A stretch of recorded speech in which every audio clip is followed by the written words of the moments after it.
ఓం నమో వెంకటేశాయ. ప్రతిరోజు మిమ్మల్ని పలుకరిస్తున్న శుభోదయం కార్యక్రమానికి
ధర్మంలో ఎన్నో విషయాలను ఆనాడే మన ఋషులు మునులు చెప్పారు. వాటిలో కొన్ని విషయాలను ఋషివాక్యం ద్వారా తెలుసుకుందాం.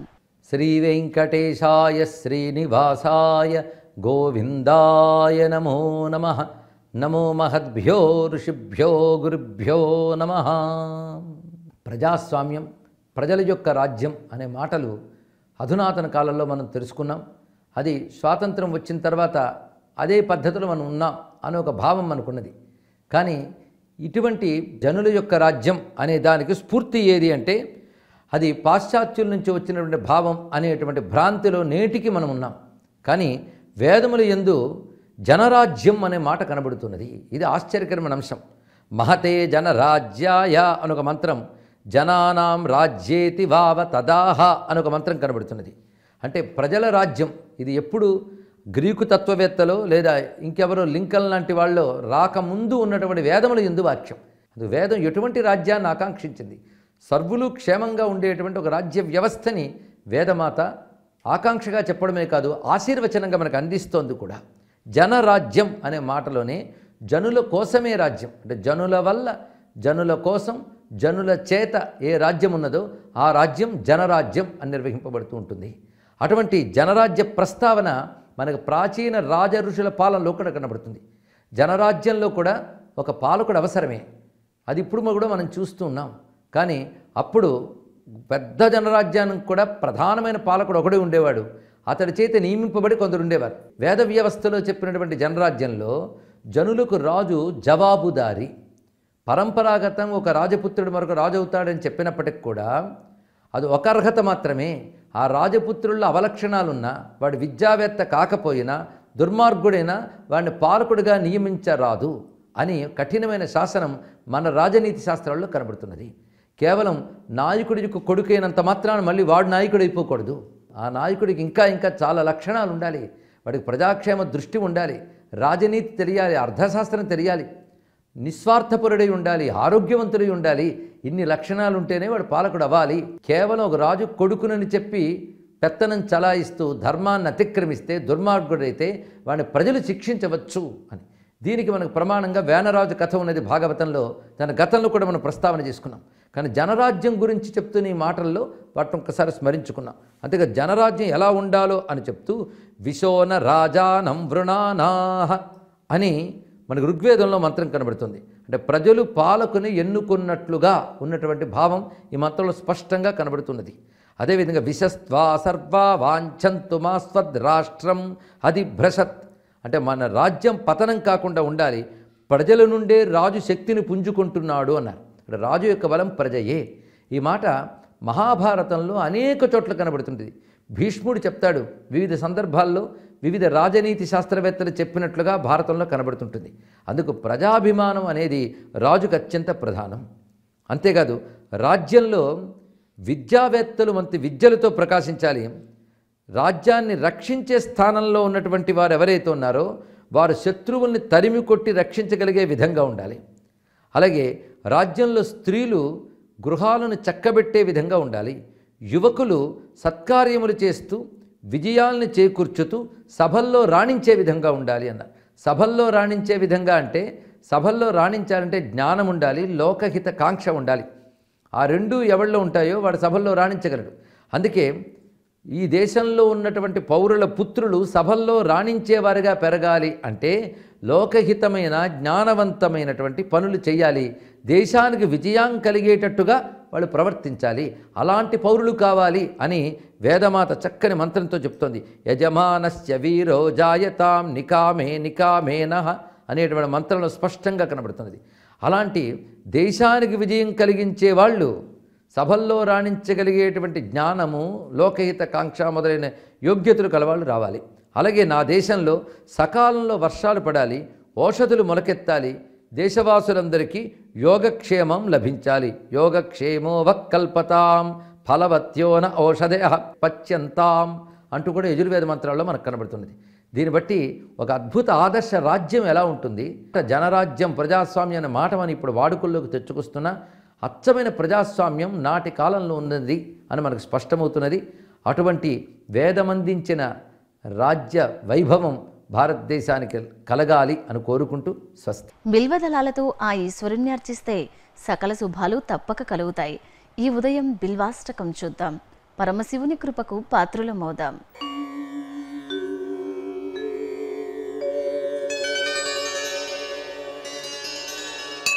త్రిదళం త్రిగుణాకారం త్రినేత్రం చ త్రియాయుధం త్రిజన్మ పాప సంహారం ఏకబిల్వం శివార్పణం త్రిశాఖైః బిల్వపత్రైశ్చ అచ్ఛిద్రైః కోమలైః శుభైః తవ పూజాం కరిష్యామి ఏకబిల్వం శివార్పణం కోటికన్యా మహాదానం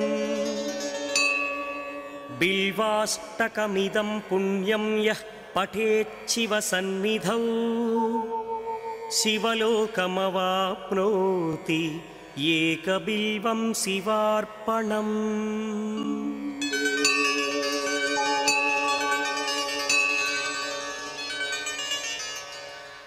నిజ జ్యేష్ఠమాసం విశిష్టతను ఈరోజు కొంత తెలుసుకుందాం. దండో దమయతామస్మి నీతిరస్మి జిగీషతాం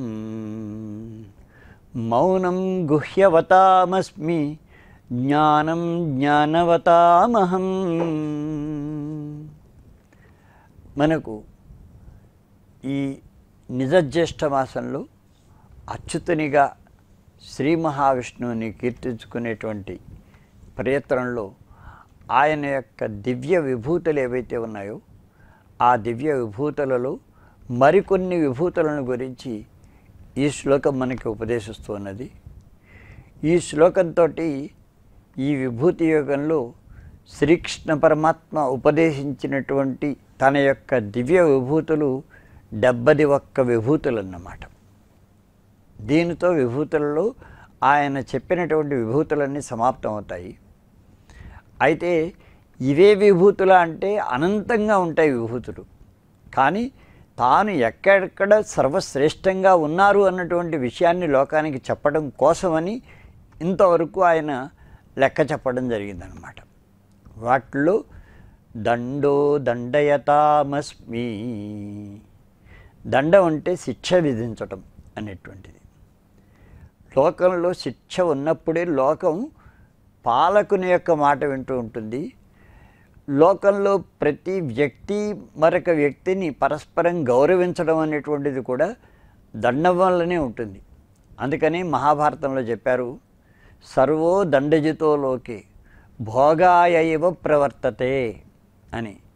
ఎవరిని మనం జయించాలన్నా సరే సరైనటువంటి శిక్షా విధి ఉంటే చాలు. కానీ ఆ దండానికి భయపడేటువంటి వాడు కూడా ఆయన ఏం చేస్తాడంటే ఒక భోగం కోసం, అంటే తన యొక్క విలాసం కోసం తాను ప్రవర్తిస్తున్నట్టుగా కనబడతాడు. కానీ మనసులో అందరికీ కూడా శిక్ష అంటే భయం ఉంటూనే ఉంటుందన్నమాట. అందుకోసం అని చెప్పేసరికి దండో దండవతామహం, నేను శిక్షని విధించేటువంటి వారందరిలో కూడా నేను ఆ శిక్ష ఏదైతే ఉన్నదో అది నేనే అని చెప్తున్నారన్నమాట. దండో దమయతామస్మి, దమయతాం అంటే ఎవరైతే లోకల్లో ఉండేటువంటి అన్యాయాదుల్ని దమింపజేస్తారో వారిలో నేను దండాన్ని అని చెప్తున్నారు. ఆ పైన నీతిరస్మి జిగీషతాం, జిగీషతాం అంటే విజయాన్ని కోరుకునేటువంటి వారిలో ఆ రాజనీతిని నేనే అని చెప్తున్నారు. విజయాన్ని కోరుకునేటువంటి వారు ఎవరంటే రాజన్యులు, అధికారాన్ని కోరుకునేటువంటి వారు. వారందరిలో ఉండే రాజనీతి ఏనేనట. అలాగే గుహ్యం గుహ్యవతామస్మి, ఎవరైతే రహస్యాలను దాచుకోవాలి అని ప్రయత్నిస్తూ ఉంటారో వారిలో ఉండేటువంటి ఆ రహస్యాలను దాచేటువంటి గుణమైన గుహ్యం ఏదైతే ఉన్నదో అది తానే అని చెప్తున్నారు. జ్ఞానం జ్ఞానవతామహం, కాబట్టి జ్ఞానవంతులము మేము అనుకున్నటువంటి వాళ్ళకి మాత్రమే మోక్షం వస్తుంది. అంటే కేవలం అనుకోవడమే కాదు, అది ఆ జ్ఞానాన్ని సంపాదించుకున్నప్పుడు. కాబట్టి జ్ఞానం కలిగిందంటే మోక్షం వచ్చిందన్నమాట. అజ్ఞానంలో ఉన్నంత వరకు కూడా మోక్షం లేదు. కనుక జ్ఞానవంతులలోని జ్ఞానాన్ని నేనే అని చెప్తున్నారు ఆయన. ఇక్కడ 3 విషయాలు ఉన్నాయి, జ్ఞానము, జ్ఞాత, జ్ఞేయము అని. తెలుసుకొనబడవలసినటువంటి తత్వం జ్ఞేయం, దాన్ని గురించి తెలియజెప్పడం వల్ల కలిగేటువంటిది జ్ఞానం. ఆ జ్ఞానాన్ని సంపాదించడం కోసం ప్రయత్నం చేసినటువంటి వాడు, జ్ఞానాన్ని పొందినటువంటి వాడు జ్ఞాత. ఈ ముగ్గురు చివరికి వేరువేరా అంటే మోక్షం వచ్చిన తర్వాత 3 ఒకటే. కాబట్టి అటువంటి జ్ఞానాన్ని కూడా నేనే అని చెప్తున్నారన్నమాట. ఈ భావనతోటి శ్రీకృష్ణ పరమాత్మని మనం అచ్యుతునిగా ఈ మాసంలో కనుక కీర్తించుకున్నట్లయితే మనకు సర్వవిధములైనటువంటి సౌఖ్యాలు లభిస్తాయి. ఈ మాసంలో ఒక్కో తిథిలో ఒక్కో విశిష్టత దాగి ఉంది. మరి ఈరోజు తిథిలో దాగి ఉన్న విశిష్టతను తెలుసుకుందాం. ఈరోజు జూన్ 25వ తేదీ చాంద్రమాన విలంబినామ సంవత్సర ఉత్తరాయణ గ్రీష్మర్తువులో నిజజ్యేష్ఠ మాసంలో శుక్లపక్షంలో త్రయోదశి తిథి సోమవారం విశాఖ నక్షత్రం. ఇక్కడ కొన్ని విశేషాలు ఉన్నాయి. గడిచిన రోజున కూడా విశాఖ నక్షత్రమే చెప్పుకున్నాం. ఈ రోజున విశాఖ సంపూర్ణంగా ఉంటున్నదన్నమాట. కనుక ఈ రోజున విశాఖ అనే చెప్పుకోవాలి. ఇక్కడ సోమవారం కనుక శివ సంబంధమైనటువంటి వ్రతాదులని అభిషేకాదులని నిర్వహించుకోవడం అనేటువంటిది మంచిది. అలాగే విశాఖ నక్షత్రం కనుక మనం సుబ్రహ్మణ్యేశ్వర ఉపాసన చేయడం అనేటువంటిది కూడా మంచి విషయం. త్రయోదశి కనుక కుబేర వ్రతాన్ని ఆచరించుకోవచ్చు. ఇవి కాక స్థానికమైనటువంటి విశేషాల్లో కనుక వెళ్ళినట్లయితే మనకు శ్రీ వెంకటేశ్వర స్వామి వారి యొక్క పరమ భక్తులైనటువంటి శ్రీనాథమునుల యొక్క వర్ష తిరునక్షత్రం ఈ రోజునే జరుగుతుంది. ఇవి ఈనాటి తిథి వార నక్షత్రాదులకు సంబంధించినటువంటి కొన్ని విశేషాలు. సకల శుభకరుడు మంగళకరుడు ఆ పరమేశ్వరుడు. ఈ ఉదయం సాంబ సదాశివ స్తోత్రాన్ని తిలకిద్దాం. సదా ఆ పరమేశ్వరుని అనుగ్రహం మనకు కలగాలని వేడుకుందాం.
भूषण शंकर नरक विनाशन तेजसी उदित वनास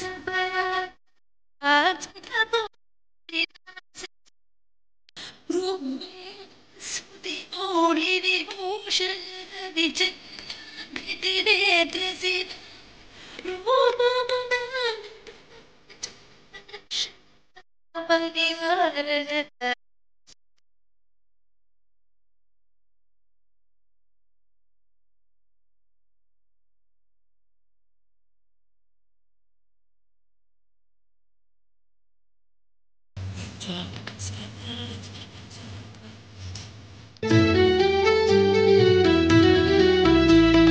लिंग स्वरूप सर्वबुध प्रिय मंगलम